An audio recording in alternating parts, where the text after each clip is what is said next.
from St. Louis Public Radio.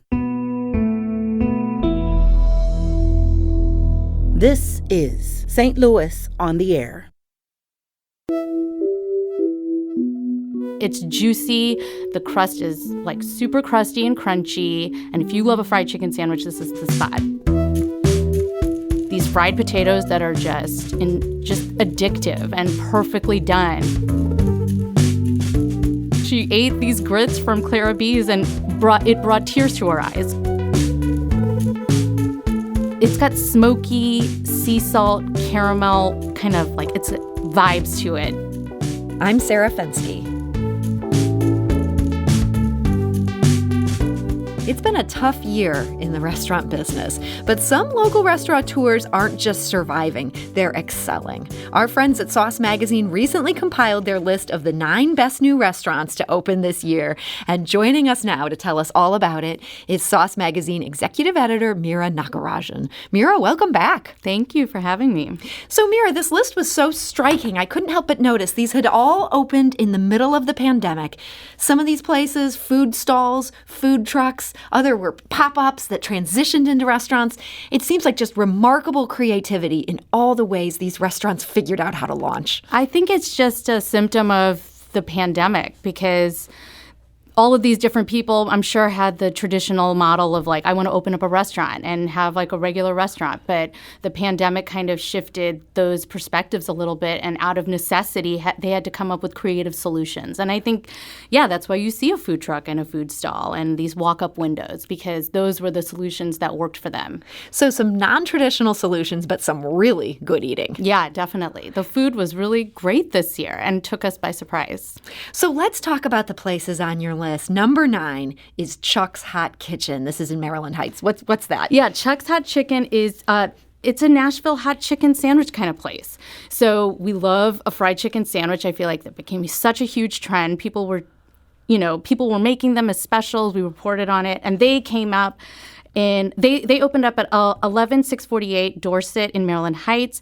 And just a few short weeks after that, they announced they were opening an O'Fallon location. Mm-hmm. So and then their owner, Chuck Taylor, said they're going to franchise. So people love it. I mean, we got a fried chicken sandwich. We got fried cheese curds. We got corn fritters. It's satisfying. The chicken is really well cooked. You can get it super hot if you want to really go there, but you can get the milder stuff, and it's juicy. The crust is super crusty and crunchy, and if you love a fried chicken sandwich, this is the spot. We really loved it. That is Chuck's Hot Chicken in Maryland Heights. Next on your list, a food truck, Clara B's Kitchen Table. What makes this so special? Well, I love Jody Ferguson, who's their chef and owner, and she had stints at Cardwell's. I met her when she was at Table 3 in Wentzville. She's worked at the Ritz-Carlton. She's doing Southern food, Tex-Mex food, and she has this fine dining background, so the execution is on point. We loved her biscuits. Technically, they are so delicious, flaky, buttery, beautifully done. She made a breakfast biscuit sandwich with egg and cheese. She was buying tortillas from H-E-B, which is this really popular grocery store chain in Texas, and making her breakfast tacos with those.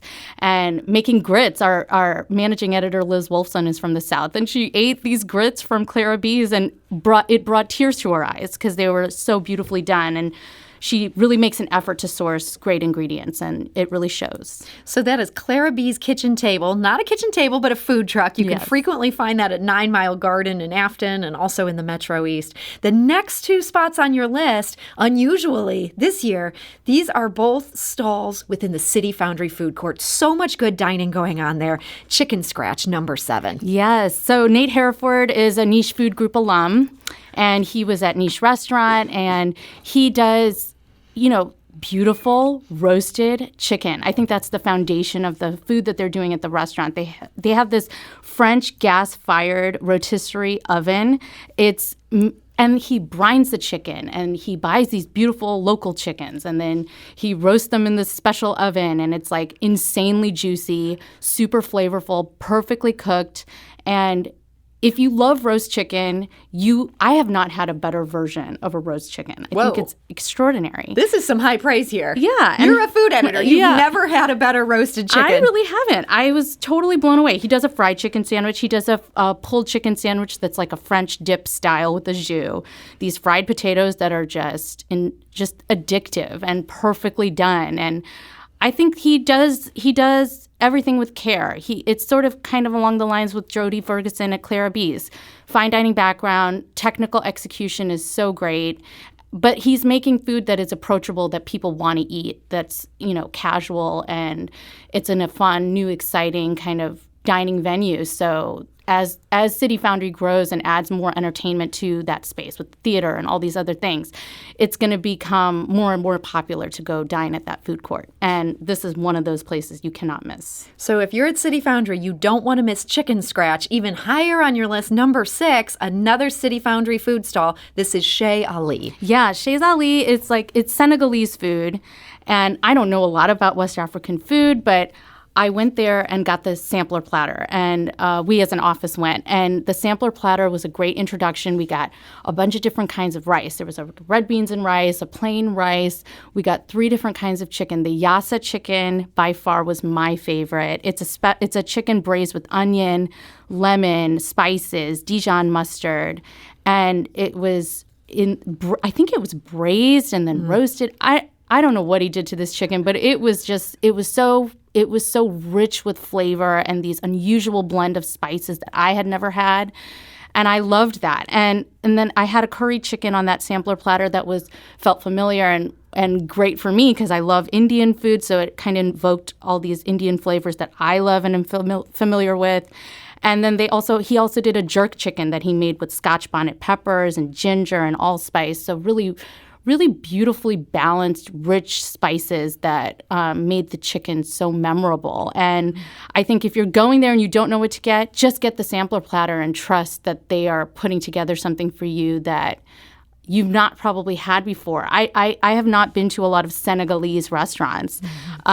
So it was really wonderful to learn about the cuisine and understand the flavors. And him and his staff are such a delight. It was really wonderful to be, to interact with them and get to know them and try their food, which was, those are my 2 favorite places in City Foundry for sure.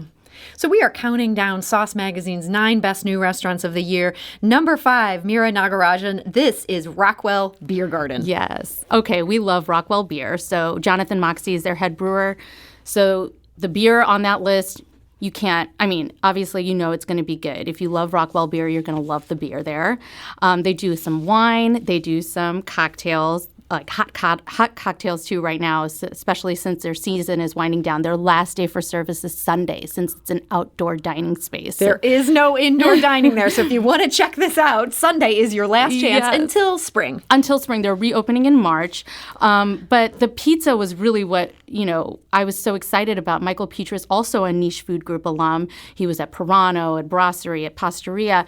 He, during the pandemic, was doing all these pizza tests on his Instagram stories. So when we found out he was going to be at Rockwell, we were super excited. We loved their Brockwell pizza, which was a broccoli pizza.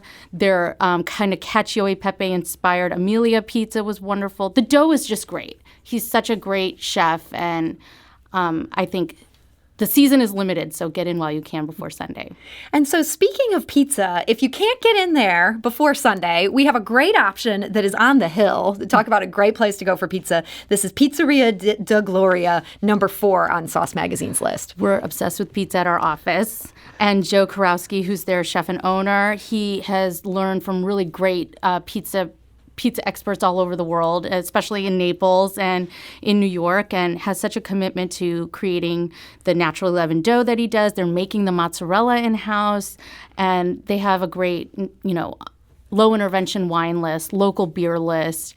And for me, I love a margarita pizza. To me, it's the measure of a great execution. It's simplistic and you love it when you know that it's good. So when I had their margarita pizza, I was totally impressed. They had a really great banchi pizza, which was an eggplant pizza with no cheese. It was a vegan version. And then they also had really simplistic desserts. We tried their apple streusel dessert, really great fall fresh apples, simple oat kind of cinnamon topping, and this like beautiful voluptuous whipped cream on top. It was just a perfect end to a great pizza meal. So having had dessert, let's move to breakfast.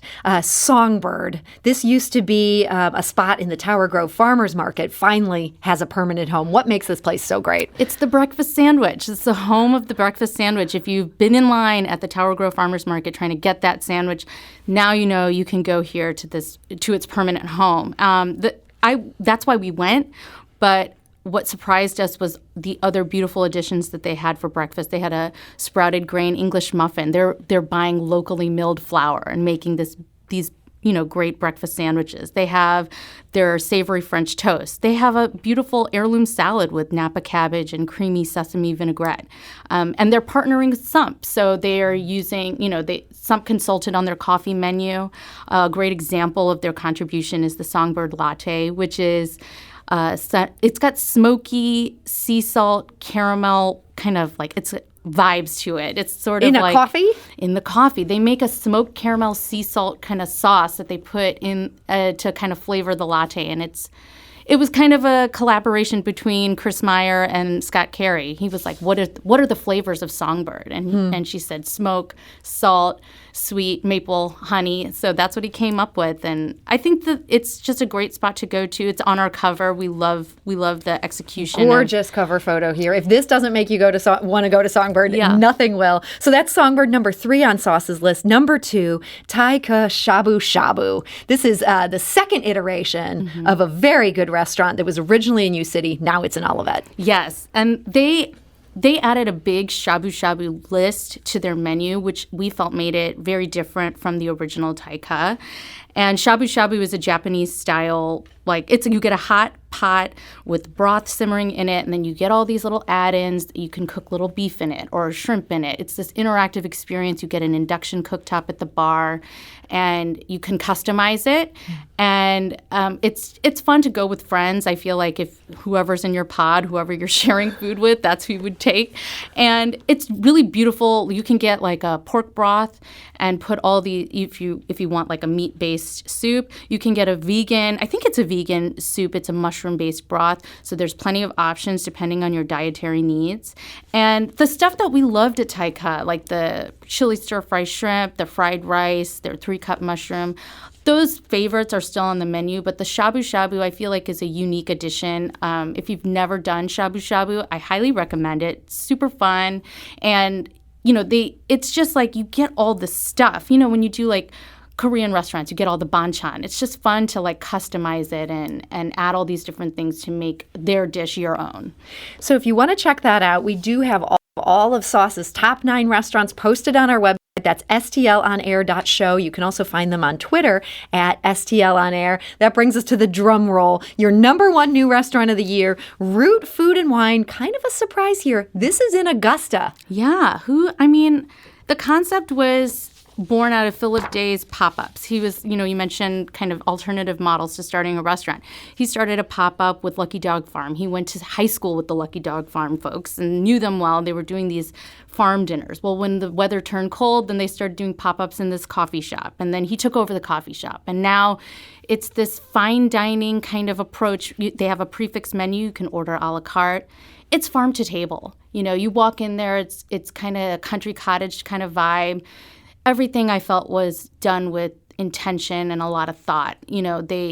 They're doing wine from all over the world, but then also they have Noblesse wine on their list. And their menu was so beautiful. We had this amazing spring vegetable soup in the springtime. We had this, smoked trout from Rockbridge Rainbow Trout. We had a venison pastrami, which I thought was incredible execution. Venison is gamey and lean. You make it pastrami flavored, all of a sudden it's balanced and perfect. The desserts were good, barely sweet with a lot of texture and kind of inventive flavors. And I think the cocktail list was great too. Dylan O'Hara, we had this we had a cherry sour. Dylan O'Hara is their bartender. It had this Pinot Noir foam on top. Beautiful presentation. We had a Cosmopolitan with a smoke bubble. When you pop it at the table, all the smoke cascades everywhere. And it's just, it's a fun experience. And I think if you take the time to go to these wineries and have that beautiful experience out there, there's nothing really like this there. There's a bunch of places where you can go get a bite to eat. You pack a picnic basket or whatever, but you want a fine dining kind of really thoughtful farm-to-table experience. There's nothing like this there. And so they're really doing something special for that area, and I think it's a great addition. And you think it's worth the drive? Definitely worth the drive. Definitely. Well, that is a recommendation there. That is Root Food and Wine, based in Augusta. You can find Sauce Magazine's entire list. Of course, you can pick up your copy of Sauce Magazine or go to Sauce Magazine's website. We also have that on our website, stlonair.show. We heard from some listeners with their picks. We do want to mention Sauce's list only runs from November to November. So if your favorite place isn't on this list, it might have just opened just a few days too late. You want to look for that next year. Meera Nagarajan, I want to thank you so much for joining us today. Thank you for having me.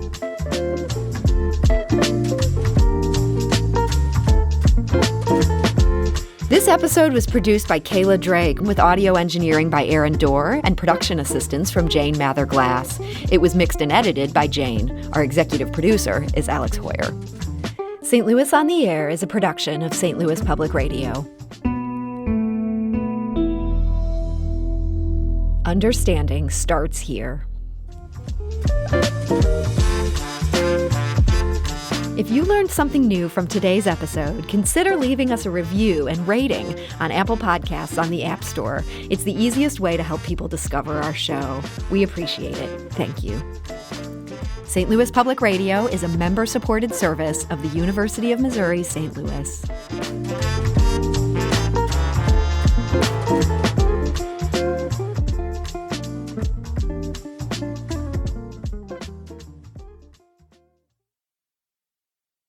Support comes from the Missouri Forest Products Association, honoring Arbor Day on April 26th, with an ongoing commitment to sustainable stewardship and conservation of Missouri's forests. ChooseWood.com.